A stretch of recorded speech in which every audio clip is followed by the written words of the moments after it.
former UFC middleweight champion, Anderson the Spider Silva! Oh! He front kicked him in the face! Swarms him. Big knee, that is hurt. Confident in his striking. Look at the hands look. Oh, down goes Griffin! I mean, that's just amazing. And again! Oh! Jumping knee! One more brilliant performance by the greatest martial artist of all time.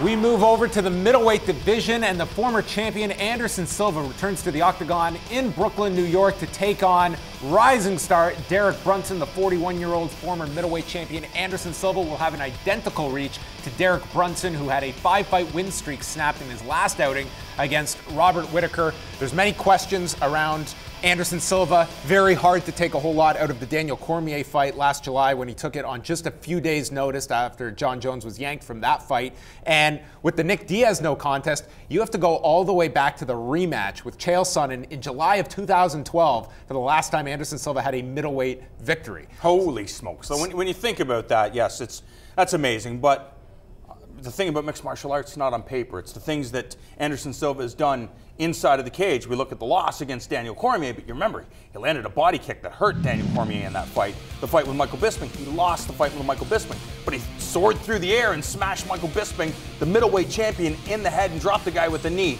Anderson Silva, still at 40-some-odd years of age, is very, very dangerous. He understands how to fight. And Derek Brunson, he got into this game just as Anderson Silva was on his meteoric rise. And one of the things he understands is you got to pay attention to that lead hook of Anderson Silva's. When he throws that out there, it's with bad intentions. And on top of that, he says all the traffic, all the punches and the chaos that Anderson Silva he puts out there to distract you from some of the techniques that he has hidden, and he's going to throw at any time. Yeah, I'm getting more and more excited for this fight. It's still Anderson Silva. He's still one of the greatest of all time. That's the truth. One of his great heroes is Roy Jones Jr., who was very much like Anderson, dominant and really creative and very playful in fights. And his career did something very similar later on in life. He still performed very well, just lost a step. And when you're 40 and your game is done on reflexes and speed and agility, losing a step matters. But there's also the element, and we saw this when BJ Penn fought Yaya Rodriguez a couple of weeks back. We see a fight where a great fades a little bit. Let's say Anderson Silva's even 92% as good as he was. That's contextualized against a median level that is better than it was then.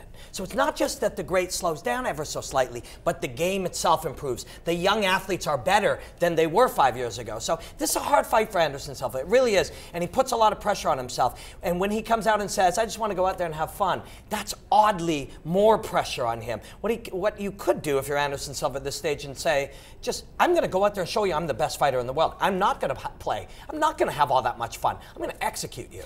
Anderson Silva also has the luxury of training with Jacare, one of the best middleweights on the planet, who's peaking and is going to be peaking on Saturday night when he takes on Tim Boetsch. But for Derek Brunson, we know that he has spent time in the past training in Albuquerque with Greg Jackson, but decided to stay in North Carolina with his own team. I don't know if that's the best strategy. At the end of the show, we make predictions, and it's probably too late for me to change mine now. No, it's not. Randy does it every week. You can change it right up until the second. But if Derek Brunson thinks that training alone and being his own head coach is enough to beat Anderson Silva, that makes me pretty hesitant. You see what the brilliant things that he's done. That last 5 fights list, all 4 of those guys were unconscious. They were slayed. They were destroyed by Brunson. But I don't like the sound of a guy opening his own gym right now and kind of riding his wave of. You got to keep improving. You got to get better every single fight. You got to get better every single week. And is Derek Brunson doing that? But all of these variables make this fight all that more enjoyable. Ego's involved. You and I were talking about it with Nate. When Nate Marquardt was getting ready to fight Sam Alvey, I had a chance to talk to Nate Marquardt, and he said, I talked about the evolution of the game. He's like, you know what, I pretty much know how to fight. I don't need to evolve. So if that's the mentality of some of these old guys and even fighters that are around the top of the division, serious trouble. It's very true. You know, it doesn't matter who the fighter is that we're talking about, whether that is Anderson Silva or Nate Marquardt or Brunson. If a guy is his own head coach, he will get worse. That is a truth. The game is changing. You can't be the great fighter, train yourself, drive yourself, lead your whole thing. But all of these variables make it all the more interesting. This is Anderson Silva. This is one of the greatest fighters of all time.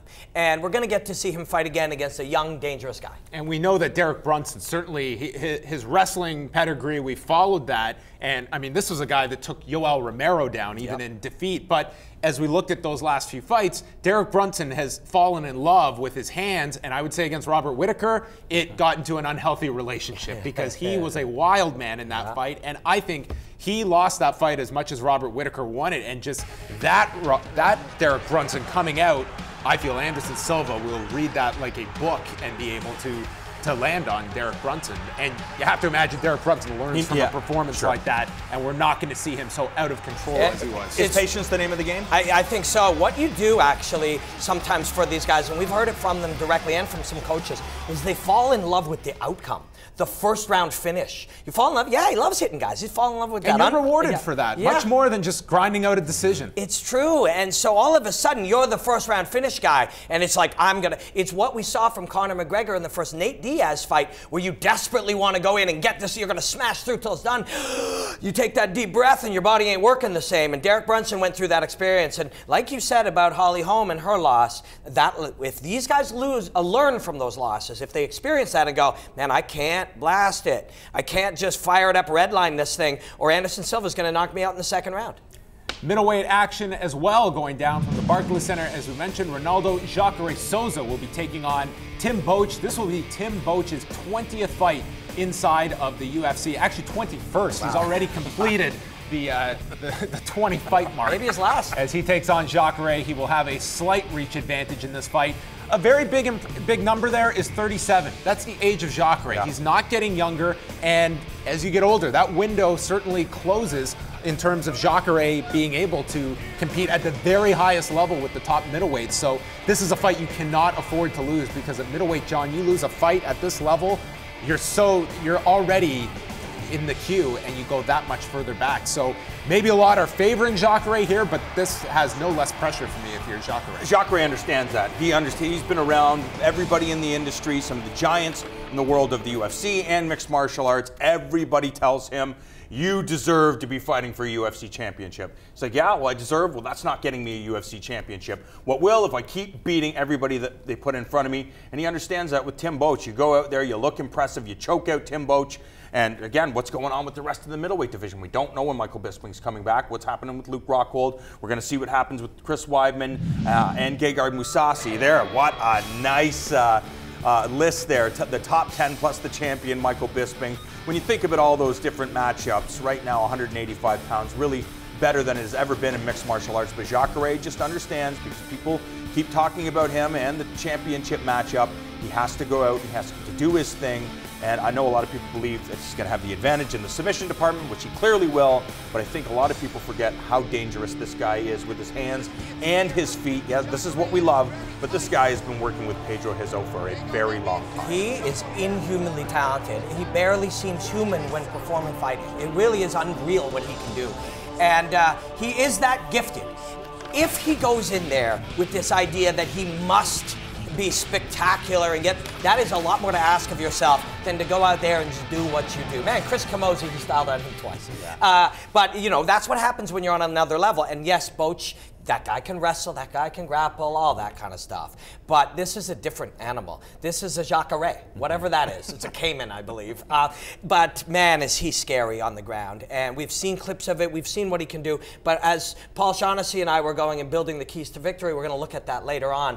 Paul pulled up a couple of moments of Jacare landing strikes while retreating and intercepting with takedowns while retreating back in strike force, doing things that guys express now. And this, look at that signature right hand on Yushin Okami, timed that, drew him in and timed that. And you're on the ground with him too. We think of him choking you, but man, does he hammer you from incredibly balanced positions. This is a really this could be the best 185-pounder in the world. We just don't get to see him fight enough. Look at that. Just timed him in off that knee. He was trying to draw out that left hand. He knew it was coming. Okami could sense it, so he never threw it. It's like, well, whatever. I'll just knock you out anyways. incredibly gifted athlete. I can't wait to see him. And Tim Boetsch just said, he goes, I know what my assignment is here. I don't want to jiu-jitsu with Jacare. I don't want to grapple with this guy. My assignment is to punch him in the head and knock him out as fast as humanly possible. Is he going to be able to do that? I don't like the sound of as fast as humanly possible. I like the sound of at minute 13. But man, there are some killer fights coming up in middleweight. Yeah, we look at Anderson Silva and Derek Brunson, Jacare and Boetsch coming up on Saturday night, and then Chris Weidman and Gegard Mousasi will tangle in Buffalo. And at a date to be determined, Michael Bisping and Yoel Romero is what we expect to be the next middleweight championship fight. But guys, one injury occurs and Jacare could suddenly find himself in that spot. And Tim Boetsch, man, he lands one hand on Jacare and all these plans go out the window. Very true, but the one thing about Jacare, he's not one of these guys that is like, I have to go after this to get my title shot. He understands competition. He understands how to win the specific thing. He's not looking at other things. So because of that, that's why I favor Jacare in this fight, because he understands what he needs to do to win. If you're in Canada, TSN 5 will be getting you set for UFC 208. The prelims going down at 8 p.m. Eastern Time, featuring 4 fights coming your way from Brooklyn, New York. Coming up, Dustin Poirier looks to rebound following a devastating loss to Michael Johnson that ended his 4-fight winning streak.